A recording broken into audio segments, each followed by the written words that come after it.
เคยเห็นแต่ว่าบ่เคยไปเนาะอาจารย์มึงบิ๊กเนาะไปส่งเสริมกับบริพารแล้วบอกจบโมเมนต์ครับเราบอกนี่พี่สามีทีมงานสาวเซโนมาแล้วโอ้ยในโต๊ะสบายดีมาที่นั่งห้องมาเลยด้วยคือจัดได้จังหวะแท้นี่เนาะหนาวแท้นี่ลักสลายดอกไม้บานมาตั้งไว้แมนประวัติตาสบายดีเอามาไปที่มือสาวเซโนอยู่ในโต๊ะออกมาบนเลยเอาไม่เท่าไรออกมาบนเลยด้วยสาวเซโน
เป็นจังไดฉันเก็บขา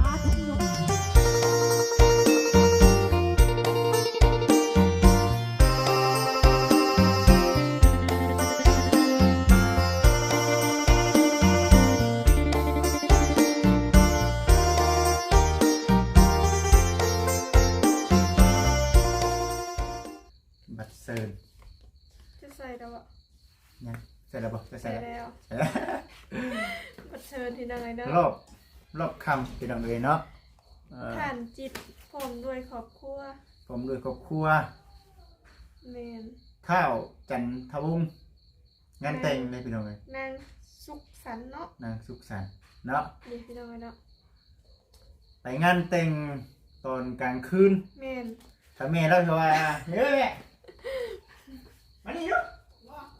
รอแล้วคือไปดึกแทนเราว่าสิได้ยังเราเคยเห็นพี่น้องเราไปงานแต่งไปกลางคืนเราเนาะย่างไหนเราว่าทางสาวสุขผลจัดงานมาตอนกลางอันนั้น6 โมงเนาะแต่ว่านี่ก็ที่เขาเวลานี่เวลา6 โมงแล้วนี่กลางคืนเชิญทานผู้มีเกียรติโดยเอาพี่น้องเลยเนาะกลับทักทายสบายดีเด้อพี่น้องเลยสบายดี FC ทุกท่าน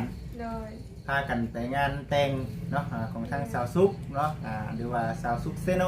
เนาะก็เป็นหมู่คู่กันตั้งแต่เข้ายังเฮียนก็แหละพี่น้องเลยตอนนี้ก็เป็นฟังเป็นฟ้าแล้วเนาะได้ทานก็คือสีคู่กันดีเนาะในมืองานแต่งเพิ่นมื้อนี้พี่น้องเลยซึ่งทางโบจิตเนาะกับทางมีนาก็ได้รับเกียรติเนาะได้บัตรเชิญหรือว่าไปร่วมยินดีน้ำเพิ่นนั่นแหละทีมงานบอกส่วนทางทีมงานก็คือตัวนี้ถ่ายอยู่พี่น้องนะถ่ายอยู่ทางโบจิตเองก็สีถ่ายบรรยากาศนี่แหละให้กับพ่อแม่พี่น้อง FC ได้เบิ่งได้ชมเนาะก็ก่อนสีไปเนาะพี่น้องเนาะก็คือว่าในเด้อพี่น้อง FC ฝากติดตามเป็นกำลังใจให้ในเด้อพี่น้องทุกท่านไปซะเนาะก่อนอื่นก็เดี๋ยวสิถ่ายบรรยากาศก่อนมันยังเจ้าแต่ละเทื่อนะพี่จะไปบัดเชิญมื้อไหนเฮาน่ะงานแต่งที่ใดมื้อไหนเฮาสิได้แบบเช็ครับเชิญอันนี้นะไปงานมูพี่น้อยเนาะบัดงานเฮาคณะสิได้ไปเจ๊กส่งไปนี่อยู่บ่มือใดจะคู่อะไรจะคู่มีแต่แนวนั่นแท้นี่พี่น้องมีแต่แนวอยากได้เยอะเนาะมีสินก็หลายพี่น้องหาเงินทันอยู่บ่จิตนี่เนาะสิเต็งก็คือเห็นแล้วติมันแบบหลายทางก็มี FC เพิ่นคอมเมนต์กันเข้ามาอยู่ได้บ่จิตเอ้ยเนาะเพิ่นก็ได้คู่เจ้าเนาะบางท่านหมู่คู่เพิ่นว่าโอ้ย อย่าหึงไรเด้อเนาะเดี๋ยวสิบ่มีเฮงพรน้ำวงบางคนเพราะว่ายันบ่มีเขียวหยับสิ เยี่ยมสินี่ ว่าใช่บ่จิตนั่นพี่น้องเลยเอาบ่จิตก็เฮ้ยเอาก่อนเอาก่อนน่ะยังอยู่ครบอยู่ดอกเคยเฮงกับเขียวนั่นว่ะ ก็สิพยายามพี่น้องเนาะเก็บเงินเก็บคำได้ก่อนคือ FC เห็นนั่นแหละตอนนี้ก็เรื่องรถเรื่องได้นี่ก็ยังประมาณครึ่งนึงพี่น้องนับครึ่งนึงคงแสนก็สิพยายามอยู่ในจิตในใจก็ว่าอยากให้รถนี้แหละมันเดี๋ยวมันทั่วพี่น้องเอ้ยเนาะก็สิตั้งจิตตั้งใจพี่น้องเด้อเนาะเป็นกำลังจิตกำลังใจให้พร้อม สู้พี่น้องเนาะ สู้เนาะสู้อันใดก็อยากได้คือ FC เห็นนั่นแหละเนาะเบิดไปอันนี้คือว่าขออนุญาตนำงามบ่พี่น้องเอ้ยเนาะแต่งตัวแบบนี้เนาะสุภาพเรียบร้อยอยู่บ่เนาะก็ถือว่าเอาใช่พี่น้องเนาะที่พ่อกันอยู่คนแหละอยู่งานเนาะว่าสิเป็นได้พี่น้องเนาะคนหลายหรือคนน้อยก็ไปรับสมร่วมกันแล้วก็ยินดีนำสาวสุขเนาะเป็นพันเป็นปลาได้ก็ได้แม่นในสร้างครอบครัวใหม่พี่น้องเนาะผู้เดียวมีเดียวสาวสุขเด้อขนาดว่าได้เบิ่งคลิปนี้ก็ได้เจ้าก็เบิ่งได้เนาะพี่แล้วคันว่ามาพ่นลำวงก็อยู่บ้านคู่พี่แล้วเนาะจะปีได้ก็บอกว่าอะไรอย่างเงี้ยถือว่าได้รับบัตรเชิญแล้วมีแต่ว่าป้าสาวพี่น้องเนาะเดี๋ยวถ่ายบรรยากาศบอกเมย์เพิ่นก่อนสิได้ไปงานแต่งเนาะเพิ่นบ่เคยเห็นที่ได้บ้านนอกของนาเฮาเนาะเพิ่นถามว่าเอาคือว่าไปตอนกลางคืนคือไปตอนกลางคืนเรียนเพราะว่าเพิ่นบ่เคยเห็นนะตัวเฮาเองก็แต่งกลางคืนนะคือกันในครั้งแรกเคยเห็นอยู่แต่ว่าครั้งแรกที่ว่าได้ไปแล้วเคยเห็นอันนี้งานเด็กของปีเลยได้นี่แม่นบ่แม่นงานเด็กของปีนะที่ว่าได้ไปงานแต่งบัตรเชิญนะงานแต่งบัตรเชิญอดเอาก่อนเด้อเดี๋ยวหาเงินหาคำได้ก่อนปีใดส่งหรือว่า2,050ผลประจักษ์สิแต่งเราช้างเดือนที่มือบ่2,050หรออันนี้ก็2,026เลยเนาะโอ้ยังอีกหลายปีพี่น้องบ่มีเฮงพ่นคือเขาว่าดีไปจักเนาะไปผู้ใดบ่ยืมก็ไปก่อนขอโทษขออภัยหลายพี่น้องเอ้ยโดยพี่น้องเอ้ยก่อนเนาะก่อนสิไปก็ทางมีนาตอนอ้ายเพิ่นซื้อของให้เนาะทางมีนาจัดแจงของพี่น้องเอ้ยเนาะก็ถือว่าเรียบร้อยแล้วเดี๋ยวพาย่างดูสั้นนี่คือเป็นได้ใดฟังนี่เนาะฟังนี่ถือว่าอยากเต็มอยู่อยากเต็มอยู่จะเป็นศูนย์ขนมพี่น้องเนาะโซนขนมขออนุญาตเด้อพี่น้องเด้อใส่เกือบส่วนสูงพ่นบ่มื้อนี้ย่านพ่นเด้มื้อนี้เห็นบ่ได้พ่นอยู่เป็นปัจจุบันเครื่องของก็ถือว่าสิประมาณนี้ทั้งง่ายแล้วก็ย้ำอยู่ได้ว่าเปิดห้านใหม่ใส่ของเต็มเด้อว่าซั่นหมดแล้วยังสิขายข้าวเชิมอีกอีดอกซั่นยังตัวนี้อีกอยู่ตัวนี้ก็ยังวางอยู่แต่ก็สิพยายามค่อยเป็นค่อยไปเนาะสามีนาถือว่าหลายเติบได้เต็มเบิด4-5ชั้นนี่น้ำในว่าซั่นแม่ว่าไปโซนนี้เด้โซนนี้ก็ถือว่าคือ FC โซนทางล่างขนมอันนั้นลึกน้อยโซนนี้เนาะส่วนทั้งของทั้งสามีนานี่ยังพี่น้องเอ้ยเนาะส่วนเหลือมาพี่ครึ่งครัวเครื่องครัวยังหลายอยู่ยังอีกชั้นนี่ก็ถ่ายก่อนเพราะว่าทั้งไอ้แล้วซอยวางแล้วนี่ล่าสุดนี่คือถือว่าได้หลายชั้นอยู่แต่ว่ายังจุดนี้แหละยังอยู่พี่น้องชั้นจุดนี้เนาะปิดด้วยว่าคุยปิดเองได้บ่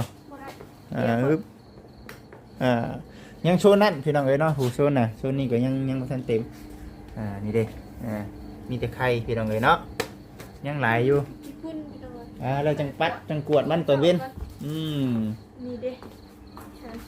ห้านค่าเฮาพี่น้องเอ้ยเนาะสวยงามทั้งเจ้าแม่เอ้ยสบายดีแม่เอ้ยสบายดีบ่เคยเห็นบ่เคยเห็นตอนเก่าก็ได้เอาได้ซ้ำนี่วันใดนอนตุ้มผ้าแล้วซ้ำนี่เนาะเจ้าบ่าวเจ้าสาวนอนอยู่ในห้องแล้วเนาะบัดนี้ไปยืนใกล้กันเด้อยืนใกล้กันเด้อแม่งามอยู่บ่ แม่งามอยู่ลูกไผ่น่ะ แล้วว่าเชือกขา ขา ด ด แล้ แล้ว วเชื่อน่ะ เสื้อขาดเนาะแม่เนาะอู้ แม่ก็สิบอก แม่ว่าเสื้อขาดแท้แม่ว่า มักไปมักมันเนาะ มักไผมักมันเนาะแบบมันแนวนี้ได้แม่เอ้ยน่ะ แบบหมวกมันแบบนี้เห็นไหมเสื้อออกไหมเขาว่า เอาบ่แม่ไปสักตัว เราเห็นคอยสื่อมาเราก็บอกว่าเชือกบ่เป็นตา เสื้อขาดเนาะแม่เนาะ เห็นบอกว่าเป็นตาน่ะก็2เซนบ่ได้แม่เอ้ยดิ สองเทนผู้ใดหา นี่ ให้ชื่อก็บ่แม่ว่าโอ้บ่งามบ่จ้ะวะ ได้พี่น้อง เอ ว่าเรา อ คนเฒ่าเนาะบ่ว่าใส่ เขาเอามีเสียกได้แบบ ไปซะแม่ ไป พี่ให้พ่อแล้วพี่ห่านเนาะ ไปแล้ว โอเคจ้ะโอเคเดี๋ยวเฮาสิเอารถไปค่อยไปนั่นแหละพี่น้องโอ้ยชวนมาน้อย2ตัวนะแม่ให้ใส่นี่พ่อบ่ใส่นี่โอ้ยบักจ้อยกับอีตุ้ยบักตุ้ยกับอีจ้อยโอ้ยเข้าใจไปมีแต่ว่าบ่หึงดอกแม่เอ้ยเดี๋ยวก็มาแหละ ไปค่อยไปใน โดย เบิ่งใน โอเค อยากให้ไปกลางคืนกลางค่ำ โยเฮ็ดได้ใช้งานเพิ่นเนาะ งานก็ไปแต่เว้นแต่เวียง ไปสบายดี สบายดีไป โอเคเนาะพี่น้องเอ้ยเอาคือสิแนวนี้แหละข้าวยังบ่ได้กินเนาะ แล้ว เฮาไปกินอยู่ดองพุ่นเด้อ พี่น้องเอ้ยต้องใส่มีนาเดี๋ยวไปจ้ะพี่น้องเนาะไปอยู่เฮือนบ่แสนเพิ่นพุ่นแหละเนาะพี่น้องเอ้ยฮอดได้ฮอดแล้วพี่น้องเอ้ยขนาดอยู่ในรถยังเสียงดังตึมต่ำเนาะพอเด้อเพิ่นเอาวงใหญ่มาดินี่เนาะใส่มีนาเอ้ย หนาวกว่าว งใหญ่ฮะหนาวอ้าวเนาะแบบนี้ต้องพ่นลำบุงแล้วแบบนี้เอ้ยเนาะพุ่นพี่น้องเอ้ยเนาะต้องพ่นลำบุงเด้อมื้อนี้เด้อ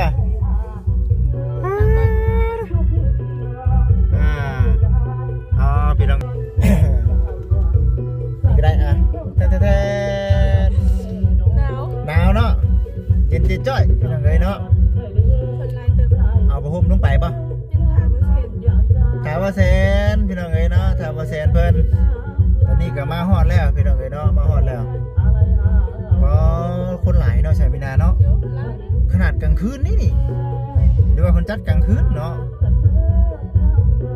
โอ้ จะว่านี่มันอยากดึกแล้วนี่นะ แม่นป่ะ 6 โมง 7 โมงแล้ว จังโมงได้สามโมงกันได้โอ้7 โมงสิเข้า8 โมงแล้วเนาะ ว่าเสร็จมาเลย เปอร์เซ็นต์มาแล้ว เปอร์เซ็นต์มาแล้วเนาะเบิ่ง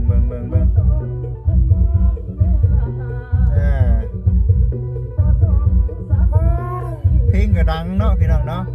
มีแต่ว่าเฮาสิถ่ายบรรยากาศชั้นใดชั้นหนึ่งบางทีเฮาก็สิพากย์เสียงเอาเนาะสายไม่ได้เนาะ บ่ได้ยินนักเสียง แม่น ยันดีก็สิอยู่นำ แม่มีแต่ว่าคืออยู่ในตอนนี้นี่คือเว้าได้อยู่พี่น้องเนาะเดี๋ยวไปแล้วเดี๋ยวบ่จิตทีไทยแล้วก็ไทยภาคเสียงเอาเด้อพี่น้องเด้อเนาะภาคเสียงเอาจังใดก็ได้แล้วก็เบิ่งเอาเนาะบางจังหวะเอาเนาะสมัยนาเนาะบางจังหวะเอาพี่น้องเอ้ยจังใดก็โอ้คนหลายให้ซองเฮาเอามาได้บ่เบิ่งด้วยเอามามา ฉันสิกินดิ ฉันสิกินซองทั้งของเสจินเนาะของเสจินเพิ่นฝากมาเพิ่นว่าค่าเวียกแน่มื้อนี้ก็ได้บ่ได้มาเฮากินเพื่อก็ได้ว่าซั่นน่ะนะ ชิน กินสิ้นเพื่อก็ได้พี่น้องเอ้ยเนาะเอาจังใดก็ได้พี่น้องเอ้ย เป่าจิตผมด้วยครูหักลา คันเป็นเจ้าจะสิใส่ครอบครัวหรือว่าครูหัก ครูหักกับจะว่าชาวจีนเพิ่นครูหัก แม่นบ่เฮามันมีครอบครัวเด้เนาะ ครอบครัวเลยดิ เอ้าชาวจีนก็มีครูหักครอบครัวคือกัน เพิ่นยังบ่ทันได้พูดว่า โอ้ยันบ่ได้แต่งงานเนาะยังบ่ทันได้แต่งงานชาวจีนนะเขาก็ต้องใช้ครอบครัวเนาะต้องให้มันถือคือกันได้นี่ก็ได้เนาะโอ้ครูฮักยังเป็นผู้ว่าผู้สาวเนาะใช่มาแล้วบ่พี่น้องเอ้ยกะสินี่แหละเนาะมันมืดนี่แหละพี่น้องเอ้ยมืดมีแต่ว่าเบิ่งไปนำกันหนาวเนาะ หนาวจะสิ เพราะคันเฮาเข้าไปพุ่นมันก็สิบ่หนาวได้ไอ้ขิง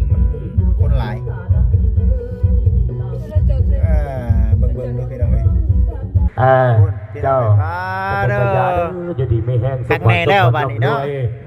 ไปทั้งใดก็จะของมาทั้งใดก็อยากพาเด้อ ถ้าบ่เซนเพิ่นนี่แหละ มาสะดวกสบายสุขุสุขมาสองทีมพี่อยู่ทุกเมื่อพ่อพี่น้องเลยจังใดกันแล้วแต่เนาะมอบให้สุขุสุขตุ๊กสุตังกันแล้วกัน พวกเพิ่นยังบ่ได้เปิดเพลงนี่มาไว้ พิเศษกับคุณสัง พี่มาใกล้ๆกันมาใกล้ๆกันหน้าตาประสบการณ์ครอบครัวครอบครัวเป็นครอบครัว สบายดีพี่ สำหรับบรรยากาศเราบนสามารถจดกันแต้มมาให้เด้อบาร์เดอร์ ต้นจานเสือนะมันฮอต ทางเจ้าภาพ มางานจริงแล้วมัน วาซิมอบตันใดทานใด ข้าวพะห่มมาเป็นยังเลย มาแต่ใส่ ผมก็มีเนาะสบายดี ขอมือลูกค่อยนะ เพราะว่าทีมงานเท่ากับโอ้โหเสียงเฮงน้ำน้ำประทานเพื่อเกียรติเพิ่นนะกันว่าไปแล้วมันสิพิษมันสิพลาดไปเราเลย นี่จะว่า เอาก็สันบรรยากาศเสียงเพลงเสียงน้ำมาเพลงไหนเข้าไปหันก็อุ่นแล้วมัน บางจังหวะลำโบางจังหวะลูกโบ แม่น เพลงลูกทุ่งสติงลูกทุ่งบ้านนา มาออกมา ตัวนี้พี่น้องเลย โอ้โหสบายดี เขาบรรยากาศเอาวงนอกจนเต้มาให้ผู้ขาได้ด้วยทีมงานเจ้าภาพ งานเลข จะเต้มาให้แน่ งานแรกเลยก็เป็นงาน เจ้าจะในแขกเข้าโบนในพอดแล้ววงเนี่ยโอ้ เคยเห็น ยักษ์ใหญ่เลยพี่น้องเด้ เคยเห็นแต่ว่าบ่เคยไป น้องอาจารย์มึงบิ๊กเนาะไปส่งเสริมกับบริพรแล้ววงจองสันเพื่อน คนกำลังทยอยมาเนาะ จะหน่อยปฏิบัติแต่งกิ้วปอใหม่ ไปแซน ลูก ออกมาแม่ เป็นคนจัดน้ำ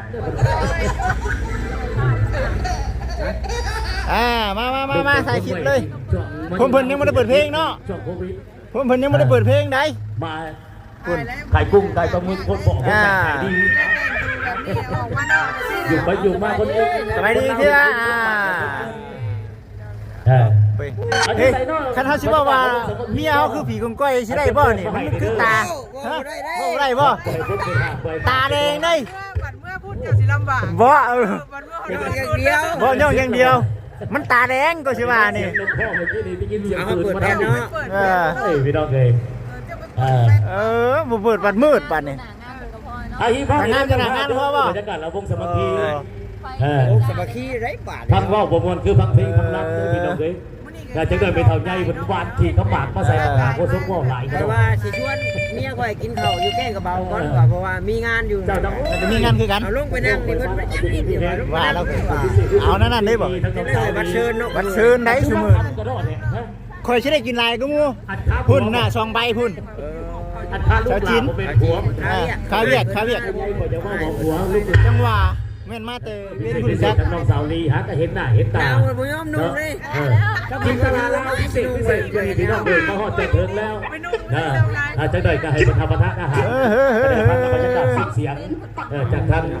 น้องสาวเขาเนี่ยนอนบ่นี่ ไปๆสิพี่น้องเอ้ยเนาะเดี๋ยวสิ ท่านเราถามบรรยากาศเราวงสุด รอถ่าพี่น้องเนาะรอถ่าไปพร้อมกันพี่น้องเอ้ย ได้ตักเด้อสำหรับประธานงานแล้วก็ว่ามาแล้วพึ่งก็ได้เพราะว่ากันพี่น้องเด้อ ค่อย สำหรับทั้งหอบลูกมาจะจับเป็นเกียรติให้ทาง ๆมาไปเลย ประธานประเทศที่เป็นเกียรติเป็นทานในตัวนั้นจะชื่อจะเสียงมาตั้งไหนว่าก็ส่งคนไหนได้พี่น้องเด้อ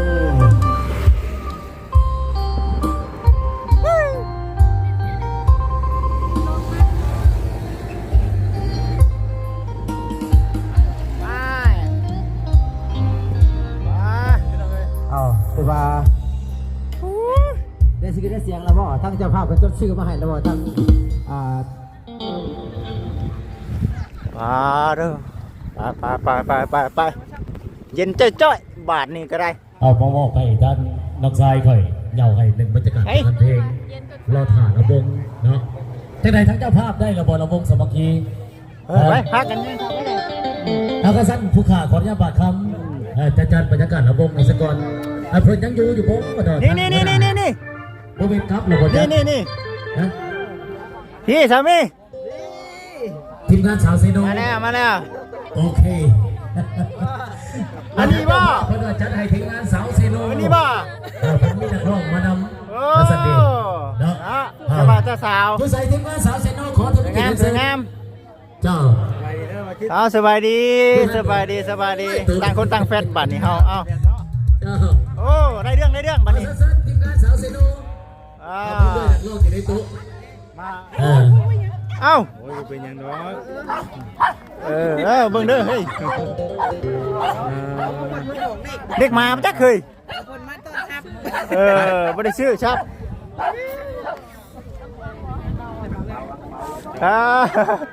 สวัสดีโอ้ยเสียงสั่น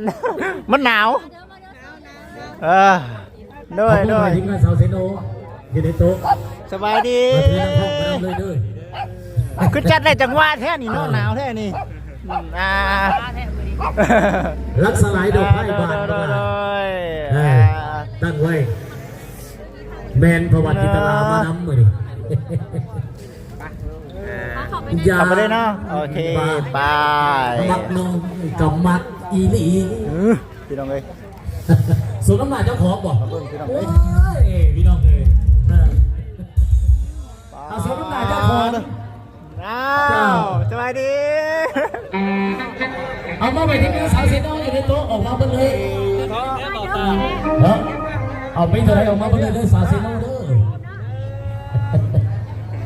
สาวเซโนงาม ทางโกทางงามยอดเลย อันยาให้เสียสื่อสารเสียดูเด้อผู้ใดหูตัวเองนับกระโบละออกบ้างเลยอดพนอขอเสียงตบมือสวดๆแน่ผู้ใดตบมือนิดหนึ่งขอให้เป็นเศรษฐีส่งท้ายปีเก่าปีใหม่สิเข้ามาผู้ใดเป็นดีเป็นสิงก็ขอให้มีคนมาใส่ไว้เด้อผู้ใดบ่มีคู่ผู้ใด ผู้ใดตบมือดังกว่ามูนี่ของไง แฮ่เสียงน้อยของใหญ่ ไป อาจารย์ให้สมนาตัวเองบ่เอาคู่มาให้บ่มีคู่ก่อนจัดคู่กันเองเลย เอาเข้าไปที่สาวโสดและสาวเซโนเด้อ มา ว่าดงผัวอย่าเผาตายแล้วอันนี้เห็นว่าของดำปี ไปไหน โอ้ยปีโอ้ยปีขอเสียงคนโสดเซโนเสียงสภาพดีเลย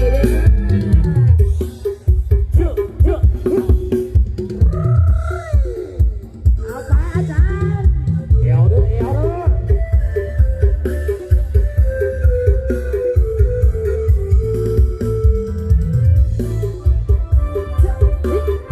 ไปใกล้ๆคุณพ่อเนี่ยสิได้มีมือมีสาวผู้หาได้ดอกพี่น้องพันตื้อเอาไปน้ำบ่ได้พันสุดที่เดินทางเป็นคนนั้นส่งน้ำตาขอบใจสำหรับอย่าเผาเด้าให้สาวเซโนไปนั่งก่อน อย่าลงมือนะ ขอเสียงตบมือให้กับเจ้าของเพลงเนี่ยเด้อผู้ที่จองมาปันเข้าใจได้ผู้บ่าวหัวเขาสังเกตคนใส่สีเหลืองนี่พี่น้องมักตัวเมียมาเที่ยว สังเกตผู้ใดใส่เสื้อสีเขียวนี่เขี้ยวกมู ไปใส่พี่น้องเลยเนาะ ได้ดูเพิ่นนั่ง จังว่ากันอีกเทื่อพี่น้องเลยเนาะ ผู้ใดใส่สีน้ำต